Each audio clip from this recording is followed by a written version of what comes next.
This episode is brought to you by Samsung. Unfold the all-new Galaxy Z Fold 4 and expand your world. With Flex Mode, it stands on its own, so you're hands-free to get more done during calls. And with multi-window view, you can use up to 3 apps at the same time. Plus, the edge-to-edge screen allows you to fully immerse yourself in your favorite games and shows. Visit Samsung.com to learn more about Galaxy Z Fold 4. Our lawmakers contrive to make spirituous liquors in more general use than bread. They are constantly canting the drunkenness of the people and take no pains to discourage distillation, as it raises the value of their lands. They accuse us of drunkenness.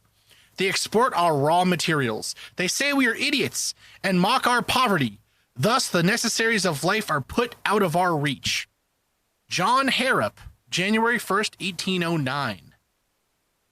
Marie, I'm so excited to do this series. You're so excited for the famine? It's okay. Let's put this in context, people. Yeah. This series, dear listeners of the Mad Scientist podcast, we are going to be talking about the Irish famine. This is a rough topic. It is a extremely complex and interesting historical story. It is a story about how science doesn't catch up to politics and social situations and economics. And it's a story about how much damage people who are tied completely to one form of philosophy without thinking about anything else, how much damage those people can do.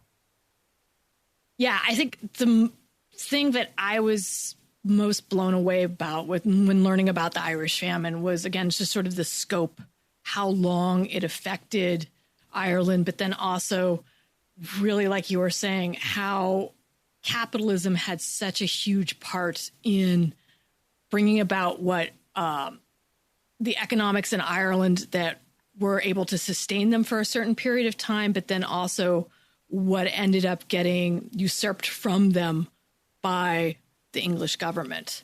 So I think it's just really, the whole scope of it is something you don't really learn about. You know about like the potato famine and sort of much more general terms, but sort of the gravity of what happened is immense and really interesting as well. The Irish famine is an event which many in the United States have heard about through stories passed down by our ancestors, grandparents, and great-grandparents who escaped Ireland into the ports of the New World. It stands in an odd contrast with itself.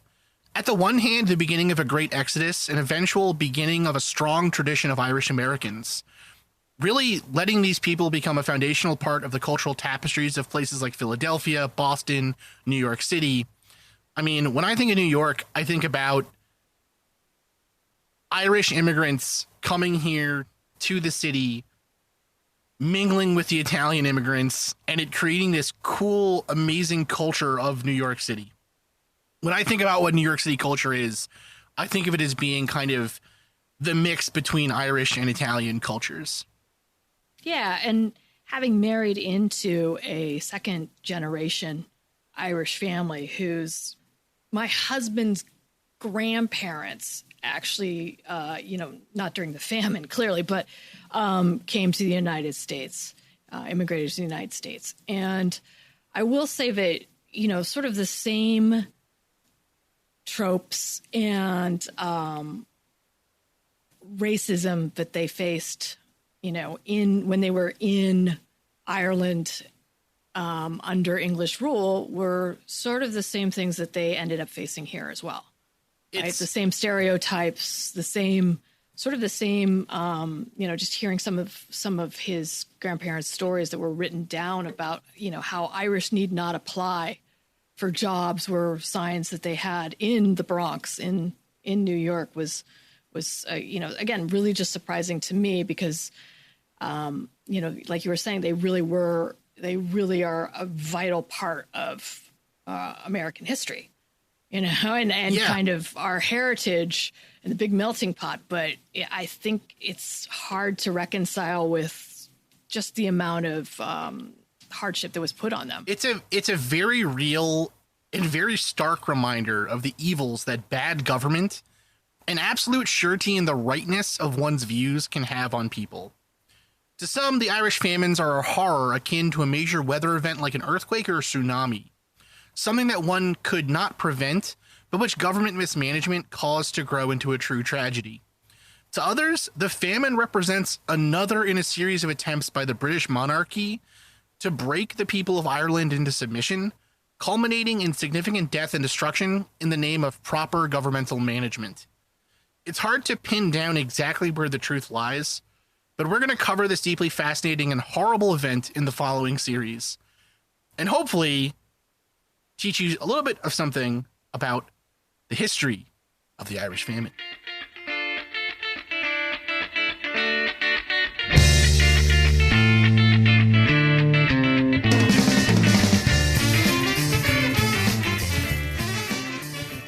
The Irish famine that we're talking about is actually the middle of a series that hit Europe in the 1700s to late 1800s. The initial famine occurred from 1740 to 1741, and it killed approximately 300,000 to 480,000 people, which is about 20% of the Irish population of the time. And that famine is known as the Year of Slaughter.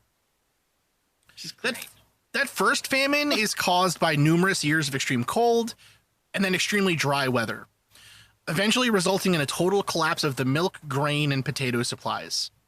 And that famine came at the end of what's known as the Little Ice Age, a period where Europe as a whole saw very cold temperatures with very little rain or snow accumulation.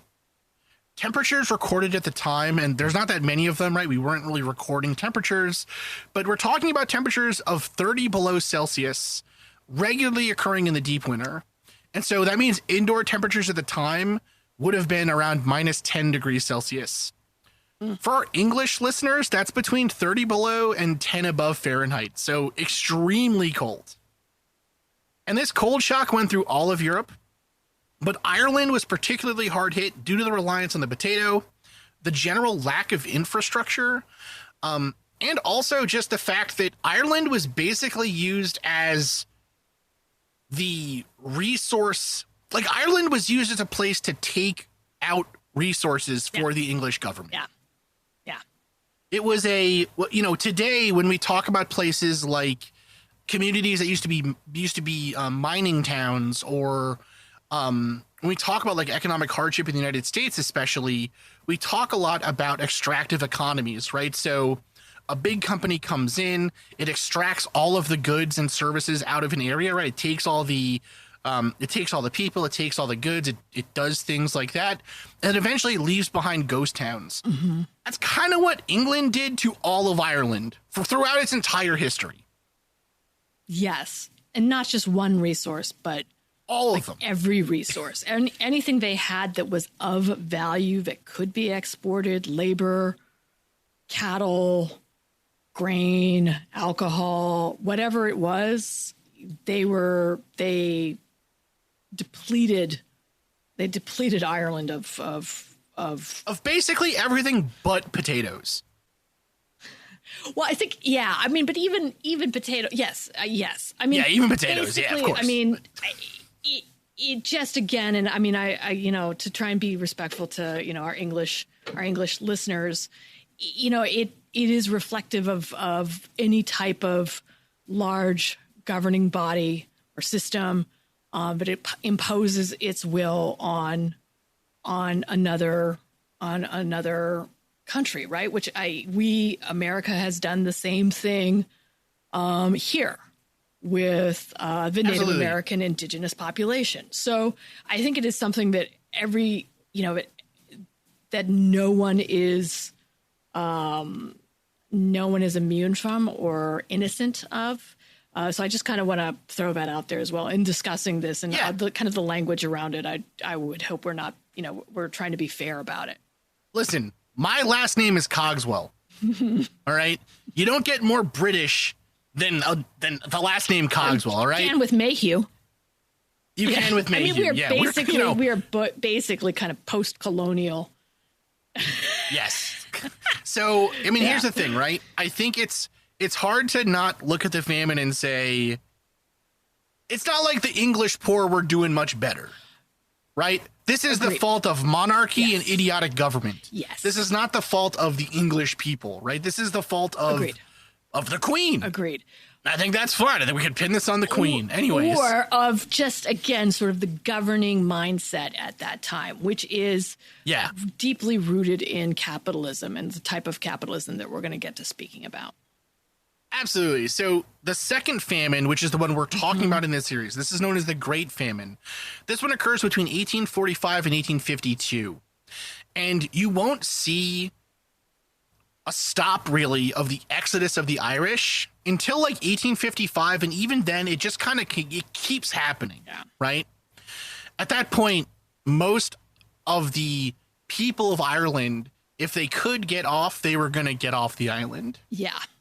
The famine, the Great Famine, would kill approximately 1 million people in Ireland and around 100,000 throughout the rest of Europe. Besides deaths, approximately 1 million people would flee Ireland to other countries as well.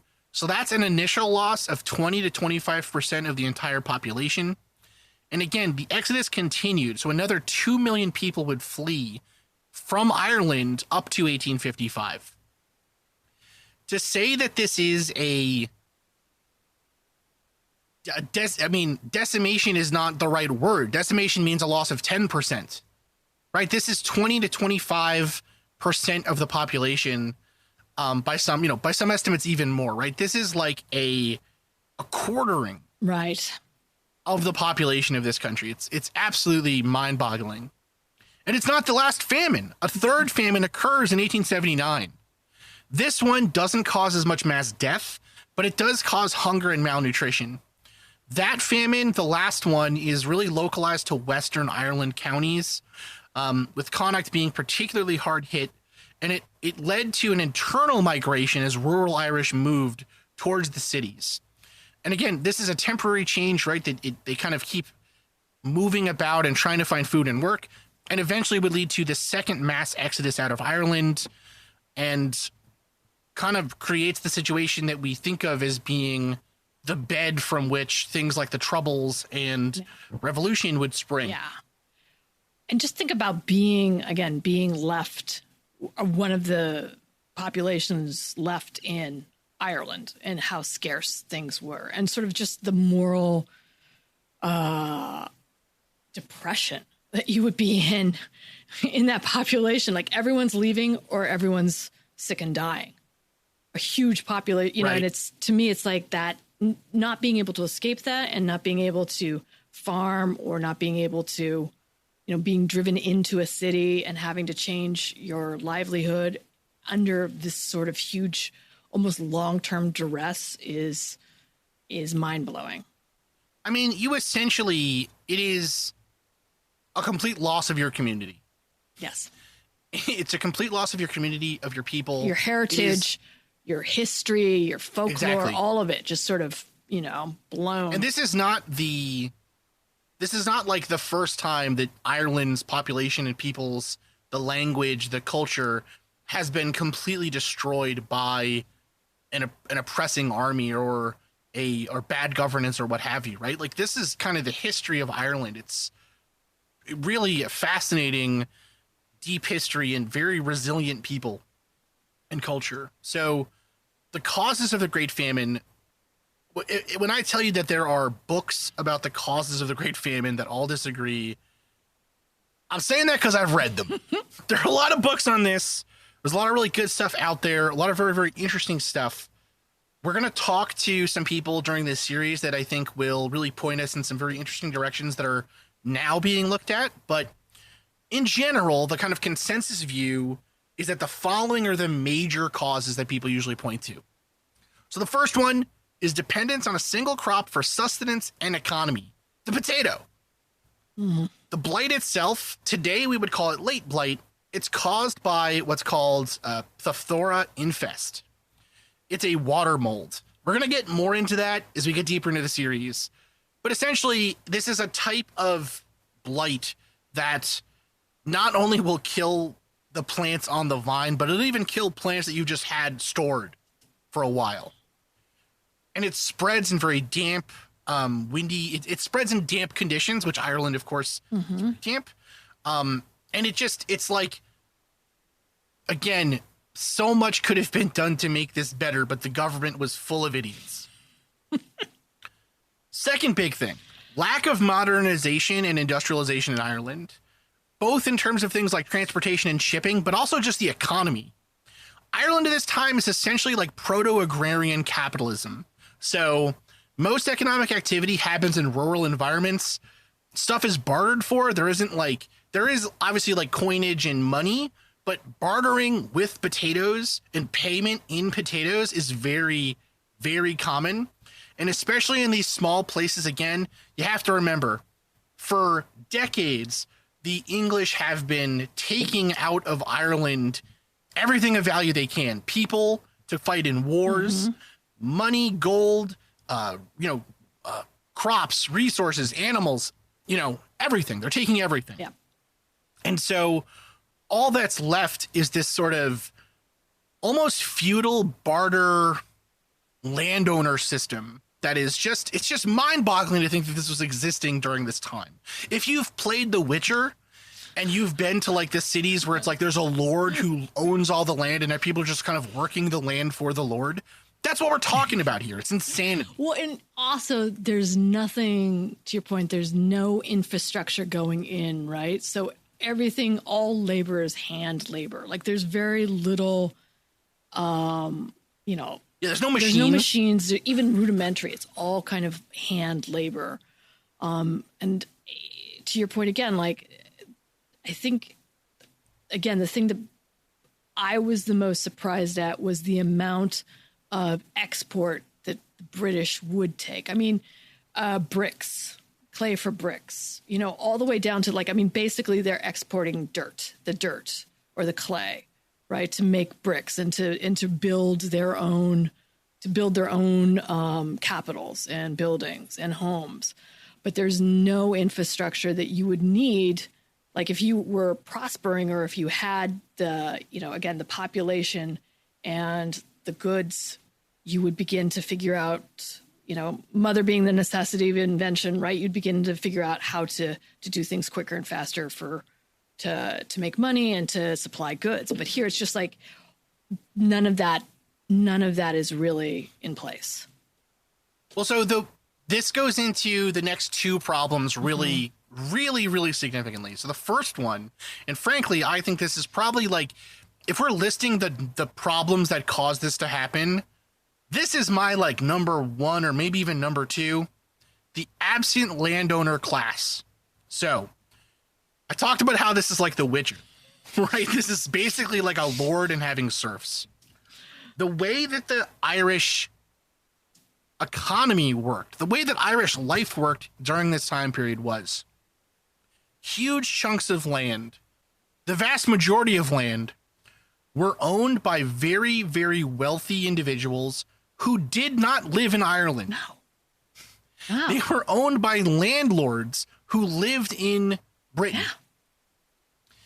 Those people would then rent the land out to other farmers. So if you were lucky, you owned a large farm on this land. And you didn't own it. You had a relatively large plot of land that you were renting out from the landlord. That large plot could be between, say, like 5 to 10 acres. And the way it would work is you would pay your rent to the landlord in money or in potatoes or in crops or whatever, right? So the landlord maybe would be selling the crops at market for cash, but you would get paid by being able to live on the land and by being allowed to grow your own crops on the land to feed your family and barter in your local economy with. Which again, probably at some point generationally belonged to the family that was now renting. I'm air quoting renting. Exactly. No, it's like, imagine if everything in your town was owned by a single person. So every single time you went to the store to buy something, you were paying into a shopkeeper whose part of their money was going to the landlord who owned the land that they worked on, who was the same goddamn landlord you were paying potatoes to fucking make your potatoes to sell to the goddamn shop. It's a house of cards, Marie. Right, and you're indentured. I mean, basically, that's what it is. Exactly. You're indentured at that point. This is indentured servitude. It's serfdom. Yes, it is serfdom. serfdom. So On top of this, though, so if you're lucky if you're a mid-sized farmer.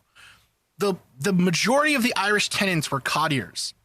They were only paid in potatoes that they could grow in excess of the crop required by the landlord to continue living on the land. They would have like 1 to 2 acre plots, and they lived in shacks, right? They lived in these cottier shacks that are made out of mud and mud and sticks and whatever. And so this system where, again, these rich people are living outside of Ireland, that means that none of the benefits of the money that these people are making, right? None of the money is going into creating schools for the kids of the rich people to go to. They're not building roads because why the hell do they need roads? None of their fancy carriages are going on there. They don't need to bring the arts or cleanliness or anything, right? They can just, it's like a junk drawer. Yeah. You could just leave crap there in Ireland, and when you need it, you just take it out. But you don't ever have to go there. So who cares what it's like? Who cares what it's like to live in Ireland if you can get all the benefits without having to do any of the work? Right. And if you're setting up sort of this micro serfdom within your own farm, right? You have the larger farm owners who probably are putting pressure on the smaller cottiers, right, to produce, right? So I mean, there's no equal sharing or community or anything along those lines. I mean, everything is sort of set up to be exported. Exactly. And so again, if you're a farmer working this land, why the hell would you spend any of your excess money or time to make the land of someone else better? No. Yeah. Imagine, right, that you are a guy who works at a bank. And so every day you drive on the highway. Are you ever going to go out of your way to fix the potholes on the highway? Hell no, right? That's not your job. That's the government's job. Yes. In Ireland, though, right, it's the same idea here, right? The people that are working the land, the people that are making these trips to the shops and everything else and whatever, it's not their land. So why would they make it better? Why would they spend their money to make the land of someone else that they've never seen, that they'll never meet? Right. Why would they make it better? Well, and they're just basically trying to survive. Industrialization. It's not like they have a lot of spare time to even consider making something better. It's everything is survival mode.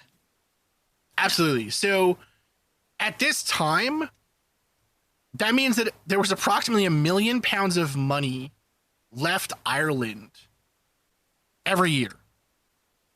So almost the entirety of the Irish economy was being exported off the island at this time. Which again, if you just think about the United States so I'm in California, right? And I think about the California economy as, it used to be like the 5th greatest in the world or whatever, right? But it's a sizable economy. If the majority of that was being exported to someplace else, right? The majority of what you're making money off of what you're doing is immediately leaving. What that would do to where you're living and your environment and everything. It's exactly what happened and still happens in places like, say, Ohio, West Virginia, Pennsylvania, right? Yes. It's a mining town on steroids. Yes. This is the exact same thing. Again, it's an extractive economy. The next thing that really makes a big issue. So again, we're going to kind of re-go here, right? So dependence on the potato, the single crop economy, that's a huge issue. The lack of modernization and industrialization, huge issue. That is caused by the absent landowner class who creates just the economic conditions that are rife for exploitation and suffering.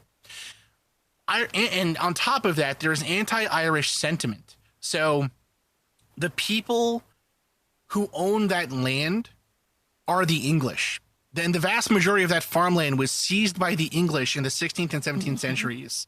It was removed from the hands of Irish Catholics and given to English, Scottish, or Welsh Protestants from notable families. Yes. So you also have the religious factor going in there. Yes. So there is a law on the books at this time that Irish Catholics are not allowed to inherit land, but Protestants could. Right. So it created a situation where even if you yourself did become a very successful farmer, if your kids can't inherit anything that you make, Right. it's very hard to build wealth, right? If you've played Crusader Kings 3 and you play in like the medieval ages before you're given the like, what is it called? Like soul partition or whatever, where your children can inherit all your titles. You know how goddamn hard it is to beat Charlemagne. It's impossible. All right. Yes. And so I don't know the video game that I barely know Witcher, but I think that the biggest thing about this is you are not allowed to keep any part of your cultural identity or your religion, and you're not allowed to pass that down. So it's really, really especially insidious as well. And anything that goes with that. And a part of that actually, and again, this isn't just us being like, man, this is an insidious way to do this. That was the stated goal of the English government. Yes. Yeah. The stated goal was to basically like they looked at the Irish as almost inhuman. They thought that they were like a lower class of people who had to be beaten and starved into civility. Yes. And one of the reasons they thought that, and this is insane, they thought that the potato was too easy to grow. Which they thought that, again, God, so they believe in God, right? Mm-hmm. And God made the potato, and God made the potato easy to grow and cultivate. But instead of thinking that the potato was like a gift from God to make life easy, the Protestants said, God doesn't want us to be happy. The potato is the work of the devil. Clearly, the potato is evil because it's too easy. You have too much time for whittling and singing and whistling and having a great time, right? Yeah. So they thought that cultivation of the potato, it gave the Irish too much free time, and they said it made them lazy, dumb, and drunk. That was what they thought. Right. Well, and again, to keep up this form of economics, right, you cannot have any type of sympathy for the thing you're exploiting. Absolutely. Right? You can't make that thing equal to you, because then you're culpable, right? You are doing this. You have to do this because this group of people, this entire country of people can't take care of themselves. They're substandard. They're not you. So you have to enforce something, or else they would be, they would just be sitting back there growing potatoes, is the mindset. And which is, if you amazing, again, when you say it out loud, it is just so incredible that that you could actually get to that point culturally. I mean, so the crazy thing is, if you replace potato for welfare. Yes, exactly. And you replace Irish for welfare queen. Yes. It's basically the same ideas that are pushed today. It is. And that comes to the last part of this, which frankly I think is probably the main cause of all this evil. Yeah. Capitalism, baby. Yes. And that's where we're going to pick up after the break. Something is creeping in. Don't follow it down. Let me introduce you to Barry Clew, an authorised financial advisor from New Zealand and a very special kind of stain on humanity. He was a very knowledgeable young guy. He was a registered financial advisor. Type of guy that was bending over backwards to help you. Now, you could be forgiven for thinking that Barry sounds like a great guy. And you'd be right. Well, right up until the point when you're wrong. It was all fictitious. She stole from my son, who has a disability. Chris never knew. He died believing that we're all taken care of. A psychopath is somebody who lacks empathy, acts impulsively. I think there's a strong case that Barry might be all of those things, actually. To find out how Barry Clew stole over $15 million from 81 victims, subscribe to Clueless, the long con. That's Clueless, spelt Klooghless.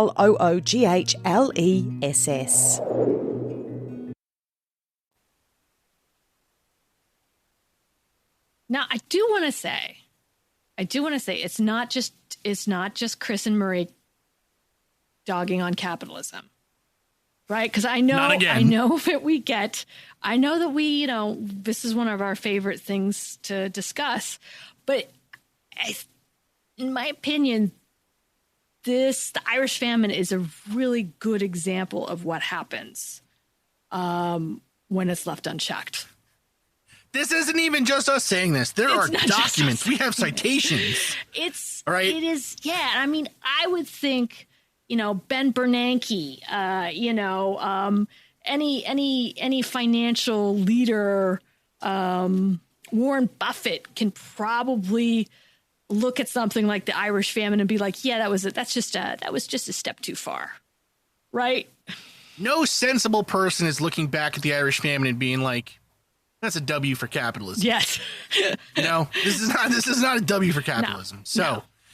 The Irish famine was all of those other issues we talked about, right? The absentee landowners that led to the lack of modernization. It led to really the reliance on the potato.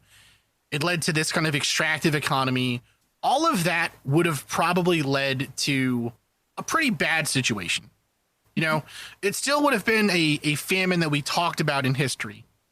But ultimately, it's the mismanagement of the famine and the relief that was given to the Irish that is, it goes from it being just a natural catastrophe to being what some people honestly consider to be genocide. Nearly a genocide. Yeah. The Irish people were part of like the United Kingdom, right? And the prevailing notion at the time was what's known as laissez-faire capitalism. Laissez-faire capitalism, it's a theory that says that a hands-off approach to the market is the best approach you can take. Yes. So essentially, if you let tradesmen have free reign over the marketplace with as little government intervention as possible, you will end up with the most just system of policies and the most equitable economy as possible. And not only will it be just and equitable, but it'll be in accordance with natural laws. Yes. Yes. Because this idea comes from Adam Smith, a noted weirdo and terrible fucking writer.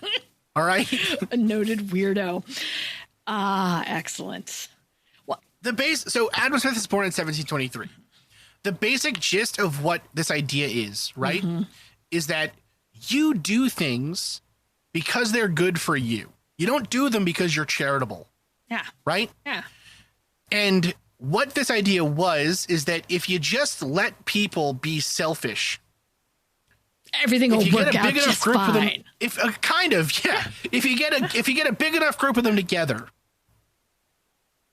the fact that we have to trade with each other means that on average, all of the people who are going to try to take advantage of that situation, all the people who are going to be evil and harming other people and whatever, all of those people will eventually be kicked out by the mob. Yes. And so the mob will be just and self-governed. Exactly. And so that's what mobs are known for, is restraint. So yeah, the idea, and it's interesting, right? So Adam Smith, he's really known for this idea of the invisible hand of the marketplace, which is this exact idea that we're describing here, that the market will tend to correct for like vacuums where, one area doesn't have something, and then a market will spring up for it, and it will help more people become rich because of what he described as the division of labor. Right. And it doesn't need to be regulated. It does not need any type of regulation from any type of third party. Yes. It self-regulates. Exactly. And essentially it's an idea that if you let people be innovative and creative, that it's the best thing for most people. It's the best thing for society as a whole. And it's interesting because in some ways what Adam Smith describes in his work makes a lot of sense if you read it. Well, I would agree that free markets help with competition and with innovation, right? Like if you have many different entries to a marketplace, all acting kind of in their own best self-interest, you get innovation. That is one of the best ways of looking at it, right? If you have a monopoly, if you just have one giant company or entity that just keeps buying up other things, that's not a competitive market. That doesn't foster innovation. You have to have sort of that diversity and little or no oversight to that would stifle that type of growth. I can get that to a point, and I agree with it to a point. It's interesting because he's not. So the book that he's the most famous for is The Wealth of Nations. Mm-hmm. This comes as the full title is An Inquiry into the Nature and Causes of the Wealth of Nations. And that follows an earlier work that he wrote called The Theory of Moral Sentiments, which he actually thought was the better work. I tend to agree with him, I would say. But the idea here is that, like Marie said, what he's trying to do in The Wealth of Nations is describe and understand how these burgeoning capitalist societies are working, how free markets occurs. And so this is different than mercantilism, which came before the free market capitalist economies of Adam Smith's day. Mercantilism was a system where essentially trade determined the cost and value of things. So it was trade along these trade routes and the traders themselves who really drove this. What Adam Smith is describing with capitalism is a system whereby, like, trade is still important, of course, but really it is the Industrial Revolution and industriousness and the division of labor that allows for things to be made in a way that they were never made before. So the example that he gives, that's probably the most famous example, is that of a pin maker, which is a pretty, like, stupid example in today's day, right? A pin maker, that's a machine that does that. But let's take, for example, somebody who makes pies at a shop. All right. Yeah? You've got my attention. All right. So to make a pie, you need to first make the dough. You need to then lay out the pie dough crust on the bottom. You have to make the filling. You have to fill and then cover the dough, the pie rather. You have to crimp the edges and make sure that everything is perfect there. You then maybe have to make it look nice, right? So maybe you add a little drawing to the top of it or whatever, right? Something, gotta zhuzh it up a little bit, right? Then you bake it, take it out of the oven, package it up, and then you have to sell it. Yes. If a single person was doing that, they might be able to get a really nice pie, right? They can make a really great pie, but it would take them a long time. Because they'd have to do everything. Right. There's no division of labor. Exactly. So let's say it takes 12 hours to make a single pie by one person, which is pretty long, but let's just say it's 12 hours. And that is long. What Adam Smith said was, because of the Industrial Revolution, there is now a division of labor. So instead of there being one person making one pie taking 12 hours, you have 12 people, each taking 1 hour to do one piece of the pie making process. So you got one person who makes the dough. You got another person who cuts the dough, one person who makes the filling, one person who bakes it, one person who sells it, one person who wraps it, et cetera, et cetera. Yes. In that way, you could basically multiply the work that's able to be done. So again, instead of one person taking 12 hours to make one pie, now it's 12 people making 12 pies in 12 hours. Yes. And so his argument was that this division of labor, what it does is it naturally creates a division of people as well. So the people at the bottom, the people who are doing the jobs that require the least amount of skill, they're being paid the least. The people at the top who are doing the most skill should be paid the most. And because of the need to increase efficiency in these systems, if the government just left the systems alone, eventually you're going to get really great divisions of labor. Yes. You're going to get a really productive society that's able to make more than we've ever been able to make in the history of human civilization. You'll have many different pie makers, and then there'll be better competition and better pricing for pies. Well, and on top of that, right? Yeah. If every person in a society gets really good at one piece of a system, that means that they are required to trade with each other, right? A single person couldn't be the blacksmith and the shoemaker and the leather worker and the cook and the bookkeeper and the whatever, right? Right. They have to rely on That's maybe others. that's exactly that's what it was maybe like back 1,000 years ago, right? What his argument was is that because of the division of labor, now you have areas that are really good at making pins. So you got one part of town that's great at making pies, one part of town that's really good at building cars, one part of town that's really great at making shoes. And because of that, you have to trade amongst those different parts of towns, those different cities, those different countries. And it, again, creates a system where people are more likely to work together because they have to trade with each other for what they need.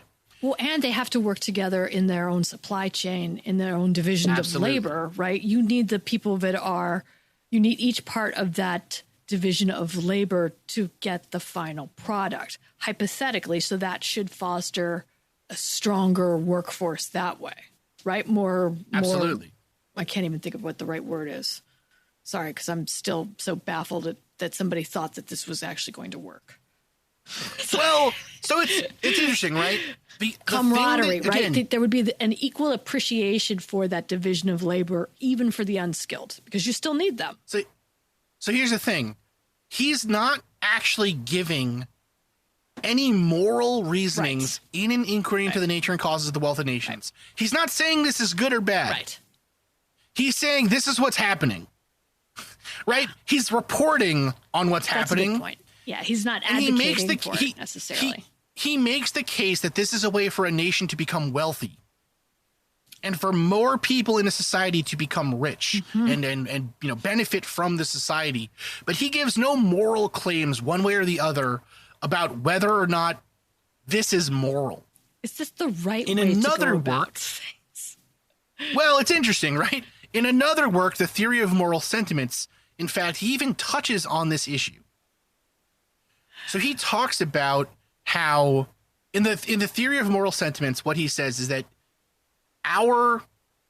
what we view as being moral or immoral, good or bad, all comes down to our sympathies with other people. So our sympathy is something within us that naturally makes us feel happy when other people are happy, sad when other people are sad, whatever. He's talking about empathy. Yes. Right? Yes. And so what he says is that because of empathy, we tend to want to see people who are doing well. Yes. And we don't like to see people who are doing badly. And I don't mean that as like just or unjust. I mean that literally like you like to see somebody who's happy, fat, having a great ass time. You hate to see somebody who's starving to death. You don't like to see people in a famine. And so he says that what we tend to do then is rationalize those sympathies. So if we see somebody who's feeling happy for a reason that we accept, that we can understand why they'd feel happy, then we approve of that sentiment and we think that what they're doing is right. But if we see somebody who's being happy, but the cause of their happiness we cannot sympathize with, then we revolt. We feel revulsion at that person. We think that there's something wrong with them. They're immoral. All right. So if I see somebody petting a cat and they're smiling, I'm going to think, I get it, man. Cats are fucking great. Yes. That guy's moral as hell. Yes. But if somebody is like, you know, punching a cat and smiling and being like, isn't this great? I fucking hate cats. That guy is a sicko. Don't like him. Immoral. Yes. So the basic idea here then is if we can sympathize with what someone is feeling and the cause of that feeling, right, we think it's moral and right. If we sympathize, so if there's a mismatch is when we think that they're immoral or wrong. Right. Whether or not the feeling is like a good feeling like happiness or maybe a negative feeling like anger or whatever. Right. And it's not so much like your example with using physical violence for, you know, No. That's sort of like violence to others, I think was outside of his rationale, though. You should not sympathize with, you know, seeing violence done, right? That's not kind of what he was really getting at, was it? I mean, it was more like you should feel like you don't sympathize or have empathy with someone if they are being selfish and not sharing their pies. Is that closer? Was it physical violence like actually one of the things? No, because he makes room for there being, like, again, if we see somebody kill a person who is, if we see someone kill someone in war, we think of them as a hero. Right. Okay. So yeah. All right. So yeah, he makes the case that that's still fine. Right. Or not that it's fine, that, because again, this is about how morals develop, not whether or not something is good or bad. It's about how morality develops. Okay. Yes. Yep. So one of these moralities that he talks about, or one of these moral feelings that he notices in society and thinks is wrong, is that because we like to see people doing well, we tend to think of the rich as having to have been virtuous. Right? Mm-hmm. So if you're rich, we want to believe that they must have been doing something good. And so we ascribe to the rich virtues that they may not actually have. What? And on the other hand, we view the poor as having vices that they may not otherwise have. Right. And he talks about this as being an evil that society does. That being poor is just sort of something that happens in society. There's always going to be poverty. And his argument is that the tendency to create moral fashions out of whatever the rich are doing, and vice versa, kind of moral, vices of fashion or fashionable vices that the poor must be doing, that's just a way for us to kind of make ourselves feel better about how badly the poor are doing. Yeah, but didn't he? So I'm glad he's writing this treatise to, follow up the thing that actually caused the problem, right? Which is laissez-faire. I mean, you don't have laissez-faire if you, this is one of the natural outcomes of no governance, of the invisible hand of the market, right? Like, you have to be able to objectify something and not have sympathy for it, to exploit it, to make money. Well, so what he, which is sort of a natural outcome of that. Like, if he actually believes, like if he actually sat there and was like, I'm not ascribing any sort of judgment or morality to laissez-faire, then it's sort of, how could you put that out there without having a better understanding of like human nature? Well, even, do you know what I mean? You asked that. Yeah, Adam Smith, here's the thing. Marie's asking here a very good question. How could Adam Smith have written this and not realize that people are selfish and terrible? Well, yeah. And frankly, more selfish. And here's the thing. He argues that the accumulation of wealth is going to happen because people are selfish. Yeah. He does say that the reason his system works is because people are selfish. But his argument is that it leads to more good for society. Does it? He argues that the selfishness of the individual leads to accidental good for society. Oh, it's trickle down. It's That's basically kind of his like case, the very early trickle down economics. It is trickle down economics. That's all it is. Which is just, right? again, it's just such bullshit. Now here's the thing, right? Adam Smith, though, pretty fucking weird guy. Oh, all right. Great. The reason he doesn't seem to understand human interaction is because he's kind of a weirdo, right? And I can say that as a weirdo myself. Well, why is he a weirdo? All right. Like, I know why you're a weirdo. So here's some famous things about him, right? So first off, we don't really know that much about him personally. He never got married. His best friend was his mother. What? And all of his personal papers were destroyed at his death at his request. Right? Huh. Mm-hmm. He was known to be comically absent-minded. So there was a time where he was talking to somebody at a tannery about capitalism, and he got so worked up in what he was writing that he fell into a vat of tanning liquid. All right? This is a really hilarious story. So this is from the diary of Lady Mary Coke. She says, quote, I said many things in Adam Smith's praise, but added that he was the most absent man that ever was.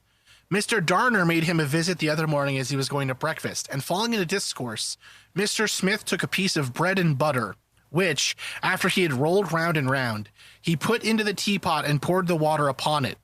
Sometime after, he poured it into a cup, and when he had tasted it, he said it was the worst tea he had ever had. The guy sounds like an idiot. Is a dangerously insane individual. All right. We should not be taking advice from Adam Smith. He's the one who came up with laissez-faire economics. How could he have done anything but be a fucking weirdo. Genius? All right. Some other stuff he did when people when he would like get invited to parties and stuff, he refused to talk about anything he knew because he didn't want it to eat into his book sales. Oh yeah. Oh, there's a stable individual. It almost sounds like a character from Arrested Development. Right? I mean, it sounds like it's a Bluth. Yeah, it's crazy. He is. He's a Bluth. That's insane, right? Like evidently his office was like was super hoarded, like it was all cluttered and crazy and whatever. He talked to himself and would laugh at his own jokes when he was walking around. He like would pretend to be sick so he didn't have to go to stuff. Like he kind of sounds awesome, you know? Except for so what did he talk about at parties? So people are like, oh. People would ask him about stuff and he'd go like, I don't talk about that. I'm sure he didn't have to make up being sick. You wouldn't get invited out. So he said he told people that he made it a rule when in company never to talk of what he understood. Wow. Yeah. It's a weirdo. It's a little bit of a weirdo, right? It's the invisible hand of the market. Now here's the thing. Adam Smith himself, again, he was describing the way society and economies operated and the things that seem to make some economies more wealthy than others. Yes. And in his other works, he was describing how he thought morals came about. Now, again, you didn't put the two together at any time. Well, it's interesting. I would almost view Adam Smith not as he's not truly a moral philosopher, and he's not even really an economist, I don't think. Or at least not an economist in the way we think of it today. He's sort of like somebody who's it's almost like he's an alien looking at the way society operates and just describing it without making any judgments. Anthropologist. Yeah, kind of. Yeah, he's basically an anthropologist. So when people read his works and try to give to them morality, and this is what the English economists of the time will do. They read The Wealth of Nations and they read The Theory of Moral Sentiments, and they erroneously, I believe, to what Adam Smith was actually talking about, will say that, well, if that's true, that certain people seem to accrue wealth and it is due to the division of labor and whatever and all these other things, they will make the leap then to say that that is because those people have more of the sorts of moral character we want than people who aren't able to hack it in a capitalist society. Yes, which is still the prevailing sentiment. Nothing has changed. Yes. Right? And so it starts to go from being, well, in a capitalist society, then some people seem to be better suited to succeeding and being successful, to then those people who do succeed are better than those who don't, to God clearly has blessed the rich because they're good and has smote the poor because they are evil. Yes. But again, Smith basically, sorry, just a quick diatribe. Again, that's the invisible hand of the market, right? Or that's laissez-faire. Like if you do not, so you set up this kind of these two structures that are not prescribing any kind of morality or judgment, right? And you're just kind of saying, so here's what's happening. But of course, then that is what could happen. You don't have any oversight saying, hey, you know what?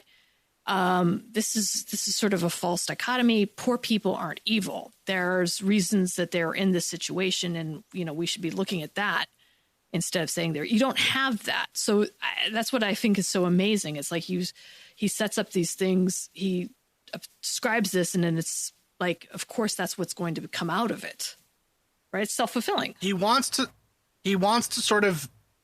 be able to borrow a phrase from noted fan of the podcast, Ted Kaczynski. He wants to sort of have his cake and eat it. Yes, but yeah, right. He's making the case that he says kind of weakly, he makes this weak argument that says just because the rich are rich does not make them moral. And in fact, oftentimes the rich are rich because they're amoral. They're not moral. They're selfish and evil and whatever. But then goes on to say, but them being selfish does the most good for the rest of society. As long as you are the ones that are benefiting from being selfish, which is a very small percent, since you have a division of labor. It's sort of an argument of like, it almost sets up the situation where you think, you know, you can be moral, but a drain on society, and so therefore evil, right, to society. Yes. Or right, it's almost like it's kind of a balancing act, right? It's like, does the good that your selfishness does for the rest of society as a capitalist outweigh all of the maybe immoral things you do? And does being a burden to society as someone who's on the dole who needs to get welfare, even if you're the most pious, moral person in the world, does that drain on those around you outweigh any good you might do otherwise? He creates this dichotomy. Right. And what the moralists, who are the people that come later that'll make kind of the Irish famine as terrible as it is, what their argument is that no, the people, the poor, those who aren't, you know, those who are, they sort of create a system where they think there are true poor, right, who are pious and good and are just down on their luck. But there's another class of poor who are lazy and dumb, and that's all of the Irish people. But again, that's like unsociable, right? They create this system where they think, well, clearly there's a group of people who seem to be more suited for capitalism, and those are the kinds of people we want to be in our society because they create good for everybody. But on the other side of that, there are a class of people who clearly have the traits that we would want to see stamped out of society. Yes, but... And it's just lucky for the English that all those people happen to live in Ireland. Yeah, but the thing that gets me too is, again, you have a division of labor, right? You are basically, if you're following what Smith said, is that you have to have sort of, quote unquote, the unskilled labor to do certain parts of that entirety of that job. So what you're saying is that unskilled portion of that labor is inherent. When you couple this with the inevitability of it, is they're inherently not good, so we can exploit them, right? It's just, again, it's completely setting it up for that dynamic. Yeah, there's nothing preventing that dynamic. Even if you're pious and poor, you're never going to be able to migrate up to being, I'm at the top of the food chain for skilled labor, and therefore I'm worthy of money, wealth, rights, generational wealth, that type of thing, right? Like, you've just set up the perfect system to keep people poor and to villainize their it's interesting. poverty. It's interesting. While you're wandering around telling yourselves funny little jokes, not getting invited to parties. Adam. Drinking buttered tea like a weirdo. Drinking buttered tea like a complete idiot. Go ahead. Yeah. I think the argument that could be made would be, so the English were not operating laissez-faire economics, really, right? Yeah. Because they were not freely allowing the marketplace to decide things. Hell no. Yeah. Right. They were, that's the thing with all of this, right? Right. Because the marketplace decided on a rebellion. It's in some ways it's similar to the arguments against socialism or Marxism, I would say, where people say, it's never been really tried. Right. I honestly think you can kind of make the same argument for capitalism. Like, again, the strict adherence to Adam Smith, and it's not Adam Smith. A lot of these people, if you read their work and then you read Adam Smith, you're like, these people never read or understood Adam Smith clearly. But it's the dogmatism and the reliance on this view of capitalism, on moralist capitalism. That is what does this. And you can't, just like you can't separate, Leninism from Marxism. You're not going to have moralist capitalism without Adam Smith. You can't break the two. They're part of a larger chain. So, interestingly enough, before we end this episode, now that you got me all pissed off. Okay, sorry. The one type of people that Adam Smith did think were like the scum of society, the Scottish, were landlords. Oh, landlords. No, he was Scottish. Landlords. Really? Well, yeah. He talks about landlords as basically parasites who they create nothing for society. They do no work. All they do is force money off of people who are doing work. So, but again, like, how can that, exist in a... That's exactly it, right? I mean, like, yeah, I'm glad that...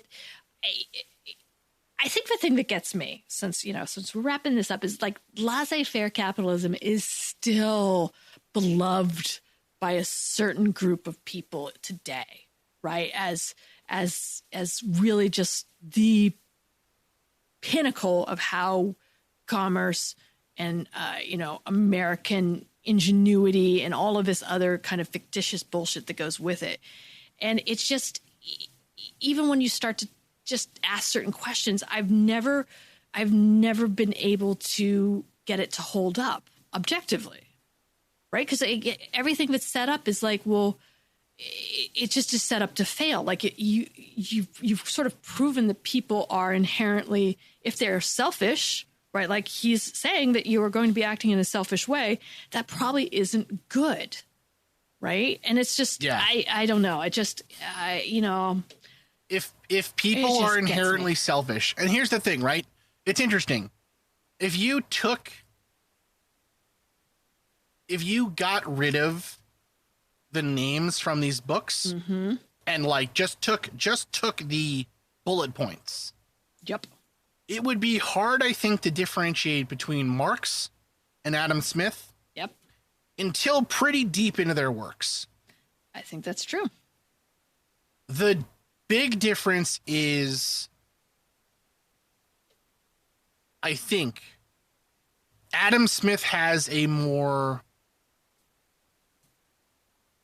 positive view of society, and has a more naive view of society. And I think also Adam Smith did not have a very good view on how technology would change things. I don't think Adam Smith really ever envisioned a world where machines could do the work of the vast majority of the people. Could be.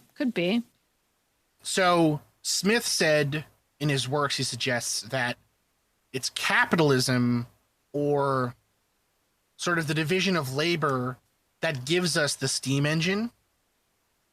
But Marx would say the opposite, that the steam engine created the conditions that give us capitalism.